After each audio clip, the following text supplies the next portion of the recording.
అయినా అన్నయ్య రాకపోతే ఆ రాక్షసుడికి లొంగిపోవడం తప్ప మరో దారి లేని పరిస్థితుల్లో వేరే మగాడు కాపాడి కోరిక తీర్చమంటే ఆలోచించేదాన్నేమో.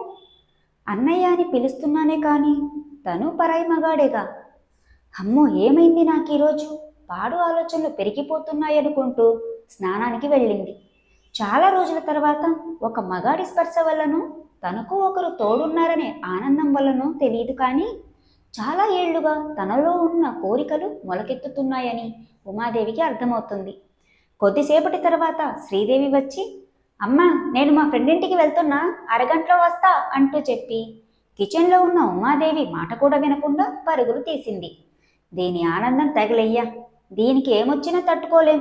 సుమతిని పిలిచిందో లేదో చెప్పకుండా పారిపోయింది అనుకుంటుండగానే అమ్మగోరు పిలిచాడంట. గుమ్మం బయటే నిలబడి పిలిచింది సుమతి. సుమతి వయసు ఒక 20-22 ఉండొచ్చు. చామన ఛాయ. 16 ఏళ్లకే పెళ్లి చేసుకోవడం, 3 ఏళ్లకే పిల్లలు పుట్టరని తెలిసి మొగుడు వదిలేయడం, అనాథ కావడంతో ఒకరింట్లో పని మనిషిగా చేరింది. ఆ యజమాని కొద్ది కాలంలోనే సుమతిని లొంగ తీసుకొని భార్యకు తెలియకుండా వాడుకునేవాడు. అప్పుడప్పుడు డబ్బులు గిఫ్ట్లు ఇస్తూ బుజ్జగించేవాడు. భార్యకు తెలియగానే తనను మరో స్నేహితుని ఇంట్లో పనికి పెట్టాడు. వాడు కూడా కొన్నాళ్ళు వాడుకొని దొంగతనం అంటగట్టి రోడ్డున పడేశాడు. అలా వాడొకడు వీడొకడు ఆవేశం తీర్చుకొని గాలికి వదిలేస్తే అలా అలా గాలికి కొట్టుకొచ్చి చివరకు ఉమాదేవి ఇంటి పక్కనే ఉండే రేకుల షెడ్డులో అద్దెకు దిగిన గాలిపటం సుమతి. ఇద్దరు అనాథలు కావడంతో కొద్ది రోజుల్లోనే ఓ చిన్నపాటి స్నేహం చిగురించింది వీరిద్దరికి. చిన్న వయసులోనే పెళ్ళైపోవడం, లోకజ్ఞానం తెలియకపోవడంతో మొదటిలో 4 దెబ్బలు తిన్నా రాటు తేలిపోయింది సుమతి. తన మీద మోజుపడిన ఎవ్వరినీ కాదనదు. రెచ్చగొట్టి వాడి ఆవేశం తీరాక తన అవసరాలు తీర్చేదాకా వదలదు. అవడానికి పని మనిషే గాని రంగురంగుల ఫ్యాన్సీ చీరలు కడుతూ లోనె కిటికీలు తలుపుల జాకెట్లు వేస్తూ మగాళ్ళని రెచ్చగొడుతుంది. రంగు తక్కువే గాని చూడటానికి అందంగానే ఉంటుంది. కాస్ట్లీ సోపులు క్రీములు మేకప్లతో మెయింటెనెన్స్ ఎక్కువే అయినా చెట్టుకు చీర కడితేనే సొల్లు కార్చుకునే మగాళ్ల మధ్య వాళ్లకు సుమతి ఈజీ టార్గెట్. కానీ సుమతి అవసరాలు తీర్చుకోవడానికి వాళ్ళు సుమతికి ఈజీ టార్గెట్. అలా అని గొంతెమ్మ కోరికలు కోరి వాళ్ళని హింసించదు. అలా అని ఎవరిని ఫ్రీగా వాడుకోనియదు. కానీ భిన్న ధృవాలు ఆకర్షించబడతాయన్నట్లు అన్నీ ముడుచుకొని కూర్చునే ఉమాదేవి, అందరికీ పంచే సుమతి మంచి స్నేహితులు. సుమతి ఎక్కడికి పనికి వెళ్ళినా కొంచెం సమయం దొరకగానే వచ్చి ఉమాదేవితో కబుర్లు చెబుతూ కూర్చుంటుంది. తక్కువ వయసు తేడా ఉండటంతో సుమతిని శ్రీదేవి అక్క అని పిలుస్తుంది. సుమతి తను ఎలా ఎంజాయ్ చేసిందో ఉమాదేవికి కథలు కథలుగా చెబుతుంటుంది. ఛీ, నువ్వు బాగా చెడిపోయావే అంటూ మందలిస్తున్నా తనకన్నా సుమతే బెటర్ అని ఓ చిన్నపాటి ఈర్ష్యపడుతుండేది ఉమాదేవి. కానీ సుమతిలా ఉమాదేవి తెగించలేదు. తనతో తన కూతురి జీవితం కూడా ముడిపడి ఉంది. ఏ పిచ్చి పనులు చేసినా తన కూతురి జీవితానికి దెబ్బ. అందుకే సుమతి మాటలకు సరదా పడటం తప్ప పెద్దగా మనసుకి ఎక్కించుకునేది కాదు ఉమాదేవి. కానీ సుమతి మాత్రం అప్పుడప్పుడు, అమ్మగారు, మీరు ఇన్నాళ్ళు సుఖం లేకుండా ఎలా ఉంటున్నారో నాకు అర్థం కావట్లేదు. మీరు అనండి, ఎవ్వరికి తెలియకుండా కనెక్షన్ పెట్టేస్తా. మీ మీద ఎంతమంది పడి చేస్తారో మీకు తెలీదు. వయసులో వేడి దించుకోకపోతే పాపం అంటూ రెచ్చగొట్టేది. ఛీ, నోర్ముయ్, నువ్వు చెడిపోయింది కాక నన్ను కూడా చెడిపోమంటున్నావా అంటూ తిడుతుంటుంది ఉమాదేవి. సుమతి కూడా కావాలనే ఉమాదేవిని రెచ్చగొట్టడానికి ఆట పట్టిస్తుంటుంది. దానికి ఉమాదేవి చేతిలో ఏదుంటే దానితో సుమతిని కొడుతూ కంట్రోల్లో పెడుతుంటుంది.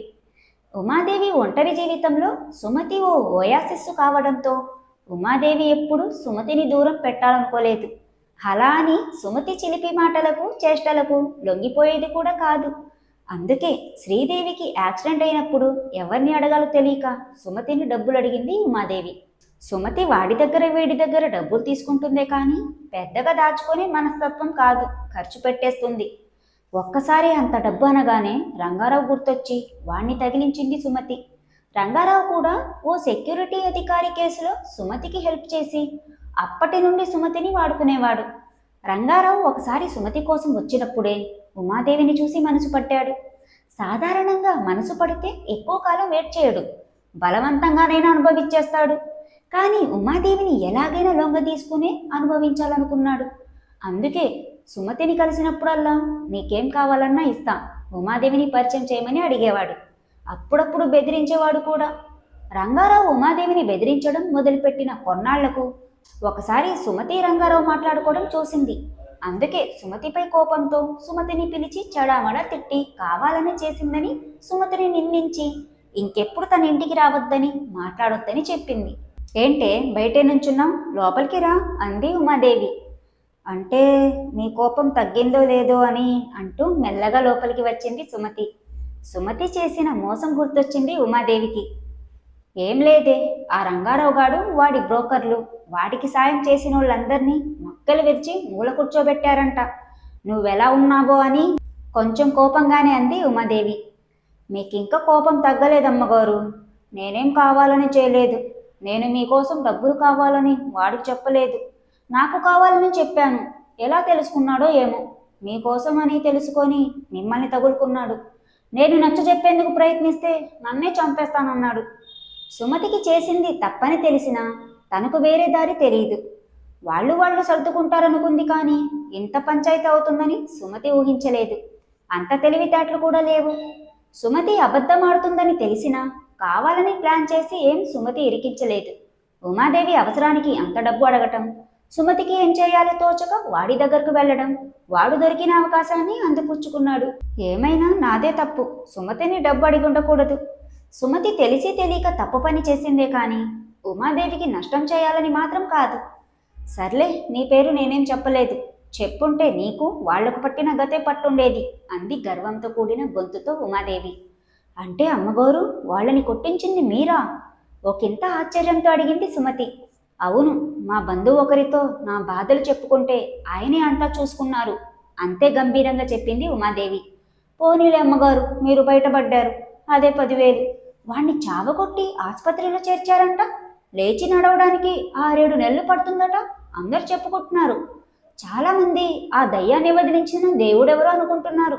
మీరే అని చెప్పేదా అంది అమాయకత్వం ఆనందం కలిసిన ఉత్సాహంలో. చాలే నోరుముయ్, చేసిన ఘనకార్యాలు చాలు. మళ్ళీ కొత్తవేం చేయక్కర్లేదు. విన్నది విన్నట్లు మర్చిపో, అర్థమైందా? మళ్ళీ గంభీరంగా కసిరినట్టు చెప్పింది ఉమాదేవి. నిజమమ్మగారు, ఒట్టు. నేను కావాలని చేయలేదు. మీరు మాట్లాడొద్దన్నప్పటి నుండి నేను బాధపడిన రోజు లేదు. నన్ను అవసరం కోసం కాకుండా నిజమైన ప్రేమతో పలకరించేది మీరొక్కరే కదా అంటూ కంటతడి పెట్టుకుంది సుమతి.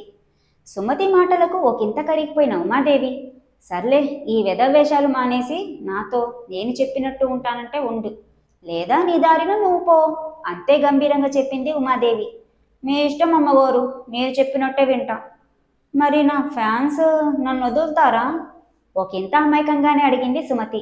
నీ బొంద, వాళ్ళు నీ సుఖం కోరి నీ వెనక పడుతున్నారే కానీ నువ్వంటే ఇష్టమేం లేదు వాళ్ళకి. ఓ విధంగా గర్దిస్తున్నట్లు చెప్పింది ఉమాదేవి. కానీ అమ్మగారు, నేనుండగలనా వాళ్ళు పిలిస్తే? మరింత అమాయకంగా అడిగింది సుమతి. ఎలాగో నాకో చుట్టం తగిలాడు. ఇంకో పెద్ద మనిషి పైన గదిలో దిగుతాడు అనాలోచితంగా అంది ఉమాదేవి. ఏంటమ్మగారు, చుట్టం తగిలాడంటున్నారు? కొంపదీసి కనెక్ట్ అయ్యాడా? కొంటెగానే అడిగింది సుమతి. ఛీ నోరుముయ్, ఎప్పుడు అదే ఆలోచన. చుట్టం అంటే అన్నవరస అవుతాడు. నా భర్త స్నేహితుడు అంది ఉమాదేవి. సొంత అన్నేం కాదుగా నిట్టూరుస్తూనే అంది సుమతి. ఈ ఎపిసోడ్ ఇంతటితో ముగిస్తున్నా ఫ్రెండ్స్. మళ్ళీ నెక్స్ట్ పార్ట్లో కలుద్దాం. అంతవరకు బాయ్.